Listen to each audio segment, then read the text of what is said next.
रक्षाबंधनाचा शुभमुहूर्त असा आहे 9 ऑगस्ट 2025 रोजी पहाटे 5:35 सुरू होईल आणि तो दुपारी 1:24 असणार आहे। म्हणजे साधारणतः तुम्ही 5:30 9 ऑगस्टला सकाळी 5:30 वाजल्यापासून ते दुपारी 1:30 वाजेपर्यंत तुम्ही तुमच्या भावाला राखी बांधू शकता। तर यानंतरची महत्त्वाची गोष्ट पहा, रक्षाबंधनाच्या दिवशी भद्राकाळ आहे का? भद्राकाळ असलेल्या वेळेमध्ये कोणतेही शुभ कार्य केले जात नाही, त्यामुळे दरवर्षी रक्षाबंधनाला भद्राकाळ हा आवर्जून पाळला जातो।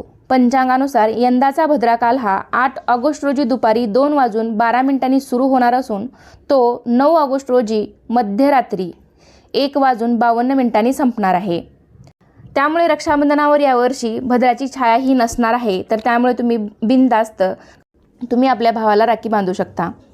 तसेच राहू काळ सुद्धा या दिवशी असणार आहे, म्हणजेच 9 ऑगस्ट रोजी शनिवारी सकाळी 9 वाजल्यापासून ते 10:30 वाजेपर्यंत राहू काळ असणार आहे।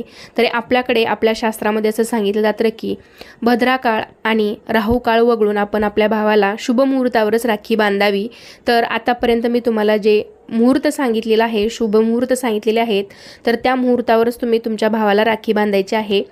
इतर शुभ मुहूर्तावर तुम्ही राखी बांधू शकता, म्हणजे साधारणतः 9 ऑगस्टला शनिवारी सकाळी 5:30 वाजल्यापासून ते दुपारी 1:30 वाजेपर्यंत तुम्ही तुमच्या भावाला राखी बांधू शकता। फक्त की सकाळचा 9 ते 10:30 जो राहू काळ आहे तो वेळ सोडून तुम्ही इतर वेळेमध्ये तुमच्या भावाला राखी बांधू शकता।